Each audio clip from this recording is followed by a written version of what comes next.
Fala galera, ligado aqui no canal Expresso. Vasco empatou agorinha com o Nova Iguaçu. Segundo jogo aí da semifinal, o primeiro foi ontem, entre Flamengo e Fluminense. O Vasco faz uma partida hoje com o Maracanã lotado, 70 mil pessoas. Olha, vou comentar bastante coisa desse jogo. Eu não gostei de quase nada, a não ser do nosso grande goleiro. Antes de mais nada, deixa aquele like aí, se inscreve, dá aquela moral, curte. Se você gostar do conteúdo, compartilha nos seus grupos de Telegram e WhatsApp, dá aquela força aí pro nosso canal. Cara, muita coisa para falar do jogo de hoje, eu tenho que até organizar os pensamentos, eu tava pensando até em anotar algumas coisas, e eu consegui anotar, fazer algumas anotações para falar de tanto problema que eu vi no Vasco hoje, cara. É um jogo que tinha tudo para dar certo, tinha tudo pro Vasco vencer, nem que fosse de 1-0. E o Vasco faz uma partida de que me lembra as velhas partidas de casados e solteiros. O Vasco entra frouxo, alguns jogadores parecendo que comeram uma feijoada nessa tarde de domingo, no almoço, e andando em campo. E o Galdanês hoje, o que foi ele marcando? O Zé Gabriel hoje andando em campo. O Zé Gabriel já é um cara muito devagar, lento, difícil pegar, só no tranco. Hoje ele parecia que tinha comido realmente uma feijoada. Então o Nova Iguaçu, uma equipe bem treinada, uma equipe que já está há muito tempo junto, comissão técnica junto, uma equipe que tem uma estrutura talvez aí a melhor dos clubes médios e pequenos do futebol carioca. Então o Vasco não conseguia entender, o Maracanã lotado, uma oportunidade imensa de fazer essa torcida ser feliz, pelo menos aí em semana que já foi tensa aí com a Copa do Brasil. E esse jogo de hoje, cara, me lembrou os piores momentos do Vasco, assim, nos últimos anos, os piores mesmo, assim, de rebaixamento, de jogos que perdeu de 3, 4 para ser rebaixado.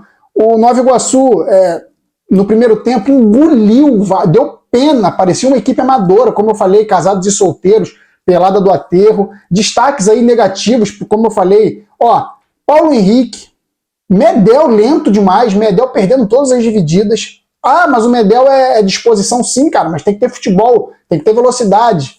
Não é só disposição que ganha jogo e botar o dedo na cara dos outros, nem bater peito com os outros. O Galdanês, uma partida ridícula do Galdanês, nem parecia aquele jogador que pisava na área, que era insinuante. O Vasco hoje sem intensidade nenhuma, Zé Gabriel, como eu falei, horrível. Destaques hoje aí, médios, destaques médios, nem chega a ser um destaque. Foi a estreia do Cleiton, tentou alguns chutes ali. As duas boas oportunidades do Vasco no primeiro tempo, as únicas, nem foram grandes oportunidades, foram com o Cleiton, que estreou hoje. Eu não entendi por que já foi colocado como titular, não sei, acho que o Ramon está querendo passar algum recado que a gente não está conseguindo entender para essa comissão técnica, vamos entender daqui para frente. Então, separei esses destaques, cara, tipo, 3 zagueiros, Vasco jogando, sendo pressionado, sem pegada nenhuma com 3 zagueiros. Por que não mexeu ainda no primeiro tempo? Por que não mudou o posicionamento do Medel ainda no primeiro tempo, como já tinha feito no primeiro jogo da Copa do Brasil? Então, Ramon Dias e Emiliano Dias também têm sua parcela de culpa. Nova Iguaçu com 2 ou 3 bolas na trave, eu nem lembro, foram tantas finalizações. Cara, uma sequência de 5 finalizações, entre elas uma na trave do Nova Iguaçu na reta final do primeiro tempo. Cara, me deu vergonha, sério mesmo, uma vergonha parecida até com aqueles rebaixamentos do Vasco, assim. Deu botar a mão no rosto e falar, sério isso? Maracanã todo nosso, os caras estão deixando o Nova Iguaçu brincar. Isso é uma sacanagem com a instituição. Para mim é uma sacanagem com a instituição acontecer o que aconteceu hoje. Vasco, de novo, parecia que não tinha terminado o jogo contra o Água Santa. Hoje, de novo, entra com salto alto, cara. De poucas coisas me irritam tanto no futebol, cara, como salto alto de certos jogadores, achando que uma equipe vai ser engolida ou vai ser vencida porque é menor, porque é inferior. Cara, parece que a história não ensinou nada pro Vasco. O Vasco tá aí há 23 anos e contando, numa draga danada, e o Vasco hoje entra câmera lenta. Cara, não tô nem falando que o Vasco tem que dar essa importância pro Campeonato Carioca toda que as pessoas aí estão achando que eu tô dando. Eu nem tô dando importância pro Campeonato Carioca, assim, do jeito que as pessoas estão imaginando. O que me pega, cara, é que esse time aí é o time que vai jogar o Brasileirão, sabe? Esse time aí que vai enfrentar Grêmio, Inter, Flamengo, Fluminense, Palmeiras, vai enfrentar as melhores equipes do Brasil, o Atlético Mineiro, e com esse futebol toma 5. Sai que nem Brasil e Alemanha no primeiro tempo, 5, no mínimo. Porque o Nova Iguaçu, cara, é uma equipe esforçada, arrumada, mas não tem jogadores que desequilibram. Aí no segundo tempo o Ramon Dias faz as alterações, né? Óbvio que tinha que mexer. Ele tira o Zé Gabriel, que estava horrível, ridículo em campo, bota o Esforça, tira o Galdanês, bota o Matheus Carvalho, e a outra substituição foi o Puma Rodrigues entrou no lugar do Paulo Henrique. Cara, aí, cara, eu vou te falar, o Vasco não tem lateral direito confiável. O Vasco não tem lateral direito confiável. Sai o Paulo Henrique, entra o Puma Rodrigues, foi o que a gente viu hoje. Quase que na reta final do jogo entrega um gol de bandeja pro Nova Iguaçu, que o Carlinhos estava cansado. Então esses problemas do Vasco vão ir pro Brasileirão. O Vasco perdeu essa janela, fez uma janela fraca, para não dizer ridícula, porque eu tô querendo ser educado, falar menos palavrão possível aqui nesse vídeo. Então, cara, sai Paulo Henrique, entra Puma Rodrigues, vai melhorar em quê? O Vasco não mudou posicionamento, ele mudou só jogadores.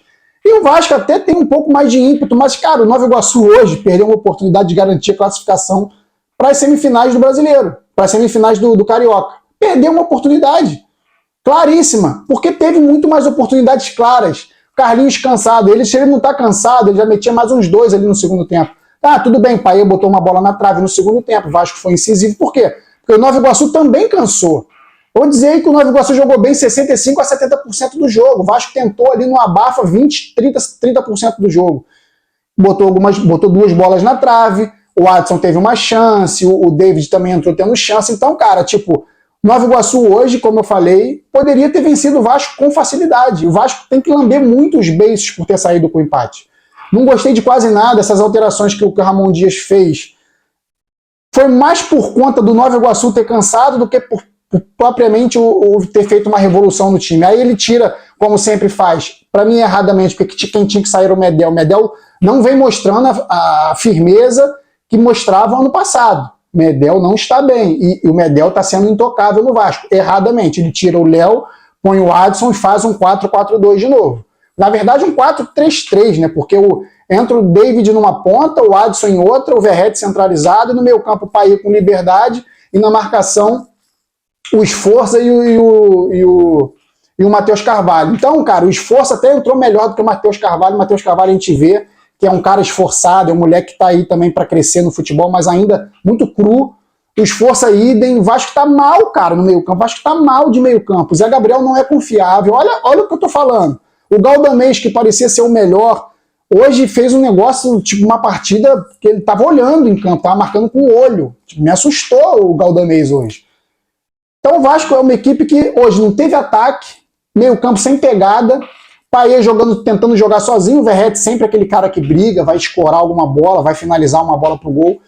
E, cara, o Nova Iguaçu fez 1-0 no segundo tempo. Cara, é tanta coisa que acontece que os gols, pra mim, foram até meio assim irrelevantes, assim. Por mais que possa parecer idiotice, os gols foram até irrelevantes, assim, porque o Nova Iguaçu faz 1-0, já merecia estar fazendo 1 ou 2 já há muito tempo no primeiro tempo, aí faz 1-0, uma jogada ali enfiada de bola nas costas do Léo, entra na área, finaliza no rebote a bola na trave, o jogador aí faz o gol de calcanhar. Então, a linha traçada para ver se o jogador tinha condições, Nova Iguaçu fazendo 1-0, cara, totalmente justo. Aí o Vasco vai no abafa, toma contra-ataques em cima de contra-ataques, Léo Jardim, uma partida absurda. Já é uma das coisas que eu anotei que eu já ia esquecendo de falar. Absurda a partida do Léo Jardim hoje, absurda. O Léo Jardim, se o Vasco passar para a final, é por conta do Léo Jardim, por conta da partida de hoje. Que o Vasco era para ser eliminado hoje, era para terminar 4-1, 5-2 hoje para o Nova Iguaçu de forma tranquila. Então o Vasco empata o jogo no abafa, numa bola cruzada, escorada para o meio da área, e mais uma vez o Piton salvando o Vasco de uma derrota. São coisas que estão acontecendo com o Vasco de Água Santa e Nova Iguaçu que tipo, me assusta bastante. Me assusta bastante pro que vem por aí. Um Brasileirão muito difícil.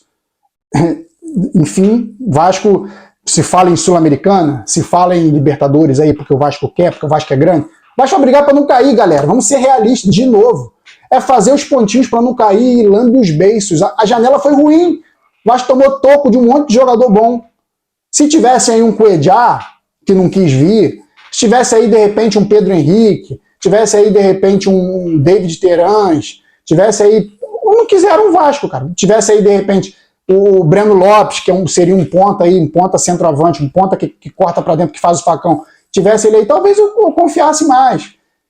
Enfim, cara, é triste, é uma sensação sabe, de estar em looping, vivendo em looping. O Vasco é sempre isso. A sorte do Vasco é que são 2 partidas, senão o Vasco estaria eliminado hoje.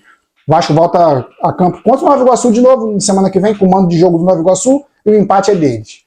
É isso, galera. Para mim, destaque hoje absoluto, Léo Jardim. garantiu a segunda partida do Vasco vivo. E o Vasco voltou na campo para enfrentar o Nova Iguaçu de novo, 4 da tarde no próximo domingo. O mando de jogo é do Nova Iguaçu, mas ainda não tem um estádio definido para o jogo. Valeu, galera, pela audiência mais uma vez. Obrigado, saudações vascaínas sempre. Fui!